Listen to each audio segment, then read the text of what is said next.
आज की कहानी है कन्हैया लाल जी की, जो कि एक बहुत ही कॉम्प्लिकेटेड सर्जरी के थ्रू गए और इनका इलाज करने वाले थे doctor Ajit Singh, senior consultant neuro surgery, Paras hospital Udaipur. और हमारे साथ यहाँ मौजूद है हमारे फैसिलिटी डायरेक्टर, जो इस सर्जरी के बारे में हमारे साथ बात करेंगे, mister Abid Taqir. So over to you doctor.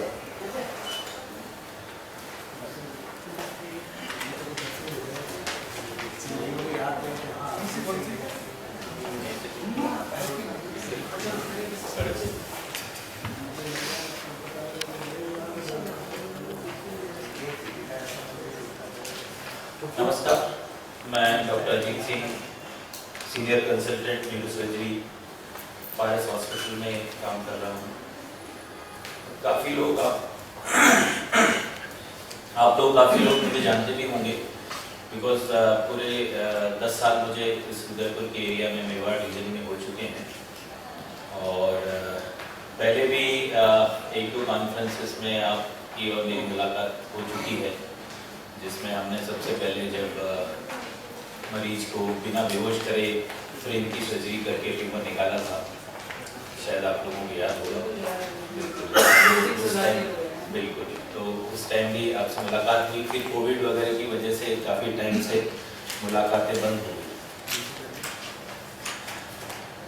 As a doctor, as a neurosurgeon, हम लोगों का जो काम है वो है कि मरीज को जैसे जितनी जल्दी हो सके उसको उसकी नॉर्मल ज़िंदगी की तरफ पहुंचाना या उसकी जान बचाना, और नई नई तकनीकों को भी साथ में लेके चलना। क्योंकि अगर जो हम 10 साल पहले सीखते थे और आज 10 साल में बहुत चेंजेस आ रहे हैं, टेक्नोलॉजी दिनों दिन एडवांस होती जा रही है, तो वही ट्रीटमेंट हम देते हैं लेकिन नई नई टेक्नोलॉजीज के साथ में, जिससे कि मरीज का जीवन बेहतर से बेहतर हो सके।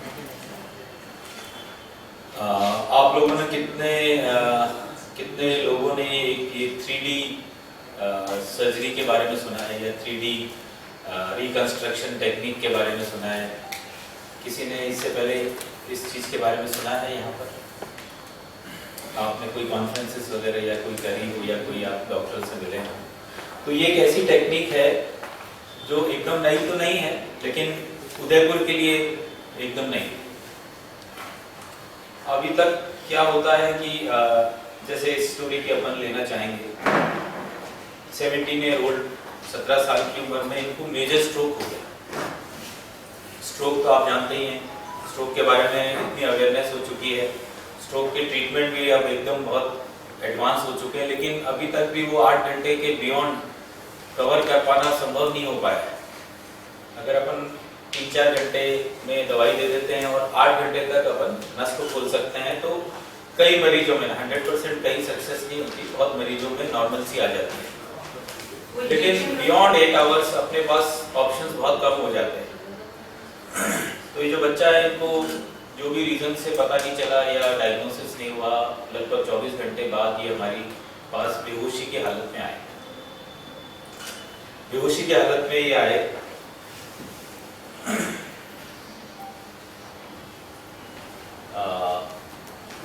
बेहोशी की हालत में कारण क्या होता है? जब स्ट्रोक होता है, अगर हल्का स्ट्रोक होता है तो अपन देखते हैं कि भाई मरीज चलता या लकवा के साथ बोलता, खाता, घूमता फिरता रहता है, या बीपी बड़ा होता है, लेकिन फिर भी कॉन्शियस रहता है। लेकिन मेजर स्ट्रोक होता है, मतलब लगभग हाफ ऑफ द ब्रेन जिसमें बंद हो जाती है उसकी सप्लाई, तो मरीज के दिमाग में एकदम से सूजन आ जाती है, और सूजन की वजह से वह बेहोशी और कोमा की तरफ जाने लगता है। तो ऐसे में एक लाइफ सेविंग सर्जरी हमें करनी पड़ती है, जिसको हम कहते हैं डीकम्प्रेसिव क्रेनेक्टमी। डीकम्प्रेसिव मतलब जो प्रेशर बढ़ता है, सूजन अपने जैसे हाथ में सूजन आ जाती है चोट की वजह से, कोई भी चोट होती है, कोई भी इंसल्ट होती है, तो शरीर उसको रिस्पॉन्ड करता है सूजन के साथ। जैसे फ्रैक्चर हो गया तो सूजन आ जाएगी, आपका पाँव मुड़ गया तो सूजन आ जाएगी, वो रिपेयर करने की एक प्रक्रिया है सूजन आना। तो ऐसे ही जब ब्रेन के अंदर नस ब्लॉक हो जाती है तो उसमें भी एकदम स्वेलिंग आती है। अगर छोटा सा स्ट्रोक है तो माइनर स्वेलिंग आती है, मेजर स्ट्रोक है तो इतनी स्वेलिंग आती है कि वो मरीज बेहोशी और कोमा की तरफ चला जाता है। ऐसे ही हेड इंजरीज में भी होता है, चोट लगने के बाद स्वेलिंग आती है, तो वो भी इस तरह कई बार इतनी बढ़ जाती है कि उसमें भी ऑपरेशन की जरूरत पड़ती है। तो इसको जान बचाने के लिए एक ऑपरेशन किया जाता है जिसको हम कहते हैं डीकम्प्रेसिव क्रेनेक्टमी, जिसमें एक स्कल का हिस्सा, क्योंकि अपना जो ब्रेन है, जो स्किन है वो स्ट्रेच हो जाती है, लेकिन ब्रेन जो स्कल है, हड्डी है, वो स्ट्रेच नहीं हो सकती। तो उसके अंदर एक कंपार्टमेंट बन जाता है, अंदर ही अंदर स्वेलिंग बनती है, और जो नॉर्मल ब्रेन, जो बचा हुआ ब्रेन है, वो भी उस स्वेलिंग से दबने लगता है। तो डबल डैमेज होता है। नॉर्मल जो आपका जो बंद होने से डैमेज हो रहा है, प्लस सूजन की वजह से नॉर्मल ब्रेन भी दबने लगता है। तो इसके लिए अपने को एक ऑपरेशन जो मैंने बता रहा हूँ डीकम्प्रेसिव क्रेनेक्टमी बोलते हैं, जिसमें हड्डी का एक हिस्सा हटा देते हैं ताकि जो ब्रेन की स्वेलिंग है वो बाहर आ सके, ब्रेन फूल के बाहर आ सके, स्किन के नीचे आ सके, स्ट्रेच हो सके, और जो नॉर्मल ब्रेन है उसको अपन बचाया जा सके। तो इस स्थिति, इस ऑपरेशन को नॉर्मली हम करते हैं हेड इंजरी में और स्ट्रोक में। स्ट्रोक में जो मेजर स्ट्रोक्स होते हैं उसमें जान बचाने के लिए। तो इस पेशेंट को मेजर स्ट्रोक हो गया था, जान बचाने के लिए हमने जनवरी में इनकी सर्जरी करी। तो ये जो डीकम्प्रेसिव करते हैं अपन हेड इंजरी में भी करते हैं, स्ट्रोक्स में भी करते हैं, कई बार ट्यूमर्स में भी कर जाते हैं, और साथ ही फिर इन्हीं चीज़ों में वापस से ये हड्डी को रिकंस्ट्रक्शन करने की ज़रूरत होती है, क्योंकि वो जगह बन गई है, धीरे धीरे स्वेलिंग चली जाती है, कहीं भी स्वेलिंग चली जाती है तो फिर गड्ढा होने लगता है। तो यही स्टोरी है कन्हैया की, जिनकी आवाज़ चली गई थी, वीकनेस आ गई थी राइट हैंड पाँव में, और अनकॉन्शियस बेहोश हो गए थे।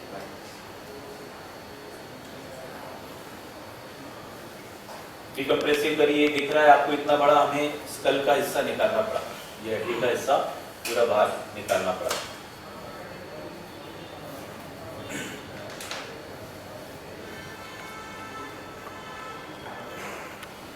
फिर जैसे जैसे कुछ दिनों में इनको होश आ गया, तो खाने पीने लगे, और फिर हमने डिस्चार्ज कर दिया। लेकिन स्वेलिंग एकदम से कम नहीं हो पाती है। स्वेलिंग को कम होने में 3 हफ्ते, 6 हफ्ते, कई बार महीने भी लगते हैं। तो स्लोली जैसे जैसे सूजन कम होती जाती है, आप देखेंगे कि उस सिर के अंदर आपको अगर फोटो अगर ठीक से क्लियर है तो एक तरफ का हिस्सा बिल्कुल अंदर जा चुका है। ये स्वेलिंग कम होने के बाद पहले पता नहीं चलता है, बिकॉज नॉर्मल सा ही लगता है, लेकिन जैसे जैसे स्वेलिंग ब्रेन नीचे जाता है ये गड्ढा दिखने लगता है जहाँ बोन नहीं है। बोन स्किन को सपोर्ट करती है, अंदर ब्रेन ऊपर नीचे होता रहता है, ब्रेन एक ही अवस्था में नहीं रहता है। ब्रेन अपन जब रेस्ट करते हैं तो एकदम कोलैप्स हो जाता है, फिर वापस से फैलता है। तो ये अंदर की जो प्रक्रिया वो अपने को नॉर्मली दिखाई नहीं देती, लेकिन जब अपन स्कल हटा देते हैं तो वो प्रक्रिया भी अपने को दिखाई देती है। कई बार पेशेंट फ़ोन करते हैं कैसे लगा, स्वेलिंग आ गई, कई बार फ़ोन करते हैं ऐसा ऐसा गड्ढा हो गया, बिकॉज वो दिखता है, और कवर्ड में कुछ नहीं दिखता है। तो ये स्थिति आ गई थी। उसके बाद क्या ऑप्शंस होते हैं? यूजुअली अब तक हम क्या कर पा रहे थे कि हम जो मटेरियल है उसको टाइटेनियम मटेरियल होता है और एक बोन सीमेंट का मटेरियल होता है, 2 तरह के मटेरियल से हम इसको वापस से बना सकते हैं। तो ज़्यादातर केसेस में हम उसको हाथ से ही मोल्ड करते थे, अपने हिसाब से उसको टेढ़ा मेढ़ा करके और उसको लगाते थे, तो कभी भी वो शेप नहीं हो पाती थी, उतना कॉस्मेटिक रिजल्ट नहीं मिल पाता था। तो इस केस में हमने ये सोचा कि ये यंग बच्चा है, इसको थोड़ा सा अपने को अच्छे से अच्छा शेप देना चाहिए, और मटेरियल भी इस तरह होना चाहिए कि प्रोटेक्शन अच्छा हो। बेसिकली हड्डी का काम क्या है? प्रोटेक्शन देना, तो वो स्ट्रॉन्ग भी होना चाहिए। तो इसके लिए फिर रिसर्च मैंने देखा, मैंने ये सोचा कि भाई क्या कर सकते हैं। फिर 3D टेक्नोलॉजी का मुझे ध्यान आया, क्योंकि अभी अलग अलग मेट्रो शहरों में शुरू हो चुकी है, अपने शहर में नहीं आई है। फिर मैंने इन रिलेटिव से बात करी कि भाई अपने पास ये ऑप्शंस हैं, तो इन्होंने कहा कि नहीं, वी वांट द बेस्ट। इसके लिए क्या करना पड़ता है कि हमें एक CT स्कैन निकालना पड़ता है जब अपन सर्जरी करना चाहते हैं। ये CT स्कैन हमने किया, फिर इसकी एक CD बनती है, टाइकॉन फाइल बनती है, उसको फिर हम बॉम्बे भेजते हैं, जो ये 3D इम्प्लांट और 3D मॉडल बनाती है, मॉडल बनाते हैं। 3D मॉडल्स भी आजकल जैसे पढ़ाई कराने के लिए 3D मॉडल्स भी आने लग गए हैं, जिसमें एकदम बॉडी की जो संरचना है उसके हिसाब से मॉडल बन जाता है। कई बार जैसे हम कोई ऑपरेशन करना चाहते हैं, स्क्रू डालना चाहते हैं, तो पहले से ही आप प्रैक्टिस कर सकते हो उस मॉडल पे कि कितना स्क्रू लंबा जाएगा, कहाँ से जाएगा, क्या ट्रेजेक्ट्री होगी। वो भी आजकल अवेलेबल हो गया 3D मॉडल। तो 3D मॉडल के साथ साथ फिर अपन इस तरह के मॉडल्स भी बना सकते हैं जो अपन बॉडी में फिट कर सकें, एकदम परफेक्ट शेप लेके। तो सीटी स्कैन में एग्जैक्टली वही शेप इधर की दिख जाती है, वही की उधर की दिख जाती है। उसके मेजरमेंट्स ले लेते हैं, उसके कहाँ से उसको अंदर बोन को होल्ड करना है, कितना जगह रखनी है। इस केस में क्या था कि क्योंकि ये स्ट्रोक था, तो स्ट्रोक में नस अंदर की यहाँ से जो सप्लाई है बंद हो गई है, तो हमने बाहर की भी नसों को अंदर की तरफ जोड़ा। बाहर की जो मसल्स है, इसमें से जो नसें जाती हैं ब्लड सप्लाई, उसको अपन ने ब्रेन की तरफ रख दिया, ब्रेन के जस्ट ऊपर रख दिया। मसल जो बाहर होनी चाहिए वो अब अंदर है, और उसके ऊपर ये है। तो यहाँ से बाहर से भी अल्टरनेट रूट भी बना दिया, क्योंकि ये यंग है, अभी लंबे समय इसको अच्छी सप्लाई की ज़रूरत पड़ेगी, आगे ये फिक्स से बंद हो सकता है या तो दूसरी तरफ से अल्टरनेट सप्लाई आती रहे। तो इस केस में फिर हमने वो कंपनी से किया, हमने वो भेजा, उसने इस तरह के मॉडल्स बनाए, इस तरह के मेरे पास भेजे व्हाट्सएप और ईमेल के जरिए। हमारा ये हुआ कि भाई हाँ ऐसे करना है, यहाँ पे फिट करने के लिए स्क्रूज कहाँ पे लगे, वो लाइनें दिख रही है, कौन कौन से लेवल पे स्क्रू रखना है, क्या करना है, वो सारा हमारा कम्युनिकेशन हुआ।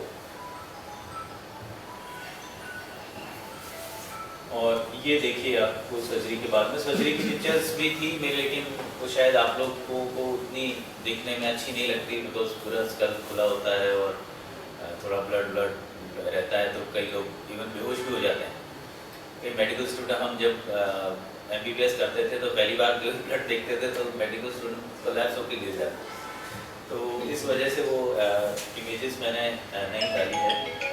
तो ये अपना रिजल्ट आ गया है। अब इसमें दो तरह के रिजल्ट हैं, एक तो है कि जो बोन का रिजल्ट है और एक है अपना फंक्शनल रिजल्ट। तो फंक्शनल रिजल्ट जैसे बिल्कुल नहीं हिल पाता था, बोल नहीं पाता था, अभी बोलने लग गया है, अपने खाने लग गया है। वीकनेस थोड़ी इसको अभी भी है, जो फिजियो और उसकी तरफ से रिहेबिलिटेशन बोलते हैं वो चल रहा है इनका। और इस तरह की टेक्नोलॉजी से अपन और भी चीज़ों में यूज़ कर सकते हैं। जैसे कोई ब्रेन ट्यूमर निकाला और उसमें ट्यूमर अगर बोन के अंदर घुस गया तो बोन भी हटानी पड़ती है, तो ऐसे केसेस में भी हम ये टेक्नोलॉजी यूज़ कर सकते हैं। उसके अलावा कोई भी और दूसरे एरियाज़ के अंदर भी ये आने लग गई है, जैसे नाक अगर किसी का टेढ़ा मेढ़ा हो गया है और ईयर वगैरह रिकंस्ट्रक्ट करना है, तो इस तरह की टेक्नोलॉजी आ गई। तो एग्जैक्टली वैसा का वैसा जैसा पहले था, वैसा का वैसा 3D मोल्ड करके हम लोग बना सकते हैं। और इस केस को प्रेजेंट करने का मकसद मेरा यही था कि उदयपुर जो है अब मेडिकल फील्ड में काफ़ी बेहतरी की तरफ जा रहा है। इवन आप देखेंगे अहमदाबाद में भी ये टेक्नोलॉजी बहुत कम, मुझे लगता नहीं कोई यूज़ कर रहा होगा, क्योंकि कितने पेशेंट मैंने देखे वहाँ से ऑपरेशन कराए हुए। तो ये एक लेटेस्ट टेक्नोलॉजी है। मैं चाहता हूँ कि इसके बारे में थोड़ी अवेयरनेस हो, ताकि ज़्यादा से ज़्यादा लोग यूज़ करें। तो अपने को बॉम्बे वगैरह जाने की, मतलब ये भेजने की ज़रूरत नहीं पड़ेगी, अपन यहीं के यहीं बना के। इस केसेस में जो डिले हो रहा है, तो 2-3 हफ्ते पहले से ही हमें प्लानिंग करनी पड़ती है, क्योंकि वहाँ जाता है, बात होती है, फिर सारी प्लानिंग होती है, तो 2-3 हफ्ते लग जाते हैं। जबकि अगर यही सब टेक्नोलॉजी धीरे धीरे जैसे काम बढ़ेगा तो सब कुछ यहीं पे हो जाएगा, जयपुर में हो जाएगा, तो हो सकता है कि हफ्ते भर में ही हम ये सब कर पाएंगे। तो मेरे हिसाब से एक ये माइलस्टोन है, ये नई टेक्निक है जो उदयपुर के आसपास के, उदयपुर भी अब बहुत बड़ा एरिया कवर करता है। इधर नीमच, आप नीमच से आए थे, नीमच, मंदसौर, इधर पाली, सिरोही, भीलवाड़ा, इवन अजमेर तक के लोग इधर अब आने लगे हैं। और जैसे जैसे अवेयरनेस क्रिएट होती है, पेशेंट को भी पता चल जाता है, तो पेशेंट खुद डिमांड करता है कि मेरे को एकदम बेस्ट इस तरह का मुझे चाहिए। तो बेसिकली आप लोग हैं हमारे और पेशेंट के बीच के सेतु हैं या ब्रिज हैं, जो हमारी जो नई नई चीज़ें हैं, नई टेक्नोलॉजी है, हमारा काम है, जो आप मुखातिब करते हैं लोगों से। सबसे ज़्यादा रीच आपकी है। मैं तो पेशेंट टू पेशेंट मेरा कांटेक्ट होगा, उसके रिलेटिव से कांटेक्ट होगा, तो 10 जने जानेंगे, 15 जने, लेकिन आपके द्वारा लाखों लोग इस चीज़ को जान जाते हैं। तो मैं आशा करता हूँ कि आप लोगों को ये नई टेक्नोलॉजी के बारे में पता चला होगा और आपको पसंद आया होगा। आपके जो भी सवाल हैं वो आप डॉक्टर 17 साल के बच्चे को स्ट्रोक की वजह क्या थी? डायबिटीज, पेशेंट इनका खून गाढ़ा है। खून गाढ़ा। बचपन में वो टेस्ट किए हमने, उसमें आया है कि एक डेफिशिएंसी होती है। तो क्या आपने ऐसा मामला कभी देखा 17 साल के बच्चों में स्ट्रोक है? कोई है, क्योंकि देखिए यही होता है कि जैसे आपकी जो लिमिटेड एक सर्कल है, आप उतना ही देख पाते हैं जो आपके आसपास घटित हो रहा है।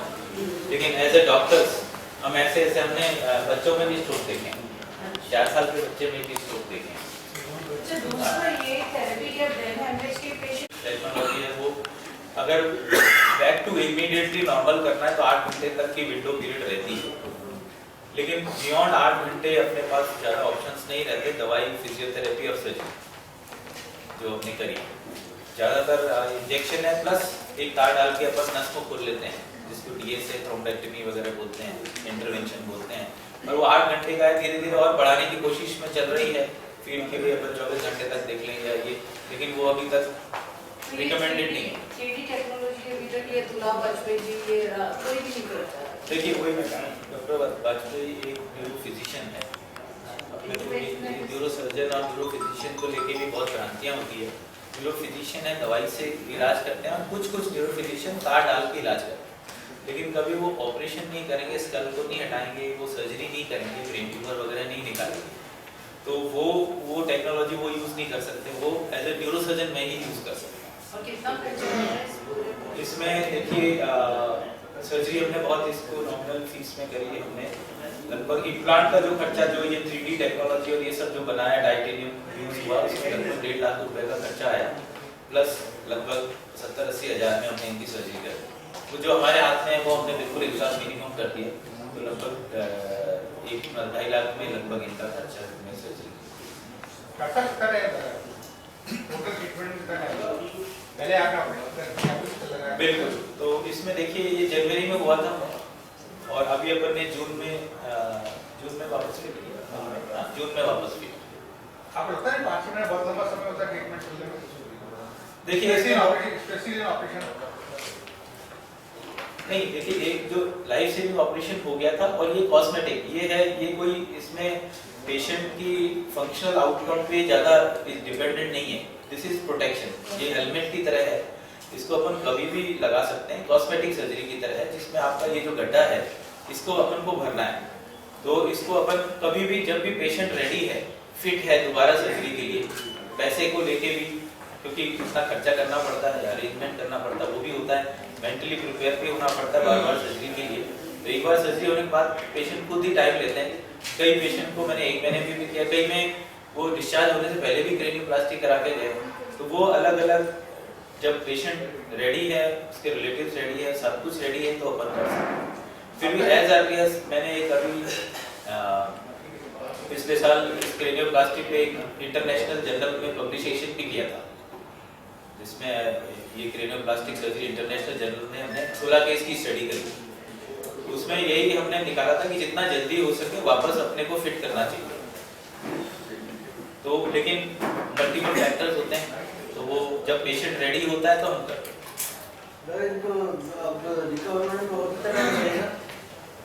देखिए रिकवरी जो नर्वस सिस्टम की है वो चलती रहती है। रिकवरी 9 महीने 1.5 साल तक भी रिकवरी चलती रहती है। इसमें फिजियोथेरेपी, रिहेबिलिटेशन ये सारा चलता रहता है, और धीरे धीरे रिकवर होते रहते हैं। लेकिन हमेशा अपने को ये ध्यान रखना है कि नर्वस टिश्यू ऐसा टिश्यू है जो कभी वापस अभी तक बन नहीं पाता है। जैसे स्किन नहीं आ जाती है, लेकिन कभी ऐसा नहीं होगा कि दिमाग नया पैदा हो गया या स्पाइनल कॉर्ड नई पैदा हो गई। इसको हम रीमॉडलिंग बोलते हैं। रीमॉडलिंग होता है कि जो आसपास का जो हिस्सा बच गया है ब्रेन का, जो वो इस काम को सीखता है। और जैसे अपन एक उंगली कट गई है तो 4 उंगली से काम करना सीखते हैं। 100% वो कभी बात नहीं होती, लेकिन नॉर्मली अपने रूटीन पे आ जाते हैं। तो वो ब्रेन की प्लास्टिसिटी होती है। वो ब्रेन कोशिश करता है कि हम पहले सारा काम में पहले जैसे जो ब्रेन डैमेज हो गया उसका मैं टेक ओवर करूँ। वो जो डैमेज ब्रेन कभी ठीक नहीं होता, तो वो ठीक हो सकता है 8 घंटे के अंदर अपन खोलते हैं तो वो डैमेज ही ना हो, तब तक 8 घंटे तक वो परमानेंट डैमेज नहीं होता है। 8 घंटे बाद वो परमानेंट डैमेज हो जाता है। तो फिर हम फिजियोथेरेपी, रिहेबिलिटेशन, सूजन की सर्जरी और करके ये अपन नॉर्मलसी की तरफ ले जाने की कोशिश। ट्यूमर कैंसर ठीक हो सकता है? ट्यूमर कैंसर में इफेक्टिव है ट्रीटमेंट आपके? ट्यूमर कैंसर में इफेक्टिव है? हाँ, मैं यही कह रहा हूँ कि देखिए ये ट्रीटमेंट जो है ये ट्यूमर का ट्रीटमेंट नहीं है, ना ये स्ट्रोक का ट्रीटमेंट है, ना ये हार्ट डिजीज का ट्रीटमेंट है। ये एक ट्रीटमेंट है वापस से स्कल को वापस से नॉर्मल आकार की तरफ लाने का। इसका ब्रेन को कवर है। ये ब्रेन की जो फंक्शन है या ब्रेन का वो ठीक करने का इसमें कोई रोल नहीं, लेकिन इसका कवर चाहिए क्योंकि वापस चोट लग सकती है। प्लस ये जो अंदर बाहर स्किन होती है उससे भी ब्रेन को चोट लगती है, तो इसलिए उसको कवर चाहिए। तो ये और डैमेज ना हो, ब्रेन को रिकवर में इजी मिले। कई बार पानी वानी भरने की समस्याएं होती है अगर अपन नहीं लगाएं, तो वो सब ना हो इसके लिए अपन करते हैं। बाकी ये ट्यूमर ठीक करते ऐसा नहीं है। ट्यूमर के बाद में जैसे अगर बोन में अगर घुस गया है, अपन वो बोन हटा देंगे तो वो ट्यूमर निकल गया तो वैसे ठीक हो जाएगा, और उसकी जगह अपन ये फिट करते हैं तो उसका शेप वापस मिलता है। तो वैसे क्यूरेटिव सर्जरी का पार्ट है, लेकिन ओवरऑल ट्रीटमेंट वैसे वाली ट्रीटमेंट का पार्ट नहीं है कि भाई ये लगाने से ट्यूमर ठीक हो रहा है। ट्यूमर ठीक हो रहा है सर्जरी से या मेडिसिन की मदद से। सर आपको इसके लिए, इस अचीवमेंट के लिए आपको कांग्रेचुलेशन सबसे पहले। Thank you so much. मेरा सवाल ये है कि सर जैसे हार्ट के बारे में कार्डियोलॉजिस्ट बताते हैं कि आपके बॉडी में एक मिनी हार्ट या ऐसा होता है कि उसमें कोई प्रॉब्लम आई तो बॉडी ऑटोमेटिक उसको डेवलप कर लेती है। जैसे कोई वेन में कोई प्रॉब्लम आ रही है, वेन हार्ट के बीच में नहीं डेवलप करके बाईपास ऑटोमेटिक सेट बना देता है। वैसा क्या ब्रेन के अंदर भी ऐसा कुछ फंक्शन होता है कि कोई प्रॉब्लम आ रही है तो वो ऑटोमेटिक? बिल्कुल, देखिए अगर धीरे धीरे कोई प्रॉब्लम आती है तो डेफिनेटली अपने जो शरीर है उसको हील करता है, अल्टरनेट रास्ते खोलता है। तो जैसे कोई स्लो प्रॉब्लम है, स्लोली कोई नस बंद हो रही है तो डेफिनेटली बाहर की नसों से, इधर-उधर की नसों से बाईपास बनते हैं अंदर, नेचुरल बाईपासेस ऐसे ब्रेन में भी बनते हैं।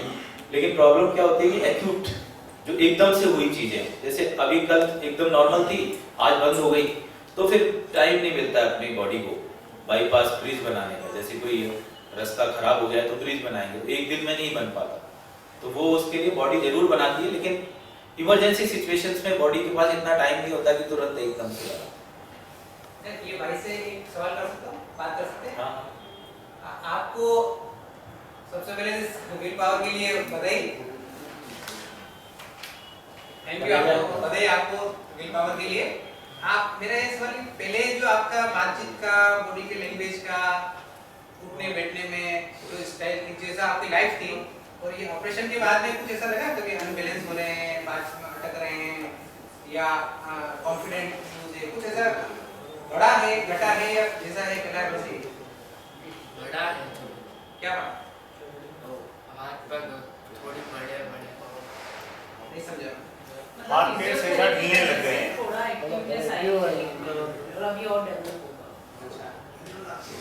और जब आपकी तकलीफ नहीं हो उसके 5 साल पहले, 4 साल पहले जैसे थे, उस तरह का कुछ ऐसा अभी ऐसा लग रहा है कि यार उसमें थोड़ा सा बहुत कमी है, बहुत अच्छा हो रहा है आपके अंदर? हाँ, उसमें तो कमी है अभी, क्योंकि अभी मैंने बताया ना कि पूरा ब्रेन वैसा का वैसा major almost 2/3 of the brain इनका डैमेज हो चुका है। तो वो कभी वो जैसे मैंने बोला ना एक उंगली कट दी, तो कभी भी वो 100% पहले जैसा नहीं हो सकते। वो तभी पॉसिबल है कि डैमेज ही ना हो, तो वो 100% वैसे तो नहीं हो सकते, लेकिन अभी ये अपने हिसाब से अपनी लाइफ जीने लायक बन रहे हैं।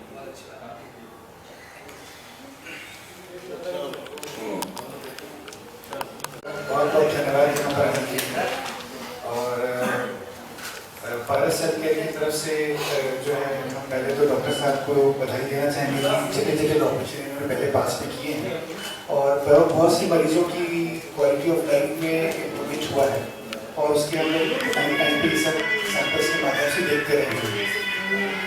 पारस गुड़गांव से आप सबको उसकी जानकारी होगी, और अभी पारस का एक प्रयास रहा है कि हेल्थ केयर को अफोर्डेबल, अवेलेबल और एक्सेसिबल बनाना। तो ये जो 3 डॉट्स हैं उसको जोड़ने का प्रयास कर रही है, और उसी प्रयास में मेवाड़ रीजन में अब उन्होंने जो पहले पारस जेके था, अब इसमें उन्होंने 100% स्टेक को ले लिया है इसमें। तो हमारी जिम्मेदारी जो है मेवाड़ क्षेत्र में टेक्नोलॉजी, रिसोर्सेज और वो सबको माध्यम से आप लोगों का सहयोग चाहिए होगा, जिससे कि हम ज़्यादा से ज़्यादा लोगों को एजुकेट कर सकें। इससे पहले बहुत सारे मरीज जो हैं मेट्रो शहर में जाते थे, और अब उसके बाद जयपुर जैसे शहरों में जहाँ पे टेक्नोलॉजी और रिसोर्सेज अवेलेबल रहे हैं, और अहमदाबाद में जाते हैं जहाँ पे जाने में ज़्यादा खर्चा हो इलाज के, उसमें से ज़्यादा समय भी लगता था और हो सकती है।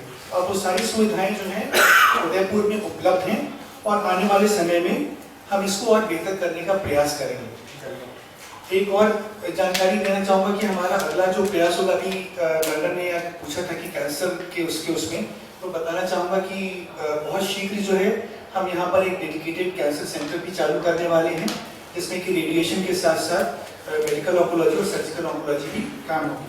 अभी हमारे पास मेडिकल ऑन्कोलॉजी और सर्जिकल ऑन्कोलॉजी के काम हो रहा है। रेडिएशन जो है 1 वर्ष के अंदर यहाँ पे उपलब्ध हो जाएगा। सो आप सबका सहयोग चाहिए हमें, जिससे कि ज़्यादा से ज़्यादा लोगों तक इन सब चीज़ों की जानकारी पहुँच सके, और जिस चीज़ के लिए लोग यहाँ से बाहर जा रहे हैं वो सारी चीज़ें अब यहाँ पर उपलब्ध हैं, अवेलेबल हैं, कुशल हाथों में है। जैसा कि अभी डॉक्टर साहब ने बताया कि छोटी छोटी चीज़ों में क्वालिटी ऑफ लाइफ इम्प्रूव करने के लिए। सो धन्यवाद आप सबका आने के लिए यहाँ पे, और उम्मीद है कि आने वाले समय में हम आपसे और इंटरेक्ट करते रहेंगे और आपको चीज़ों को धन्यवाद। एक चीज़ और मैं कहना चाहूँगा, अगर यही सर्जरी आप अगर बॉम्बे में कराते हैं, दिल्ली में कराते हैं, तो उसका कम से कम 5-6 लाख रुपये खर्चा है।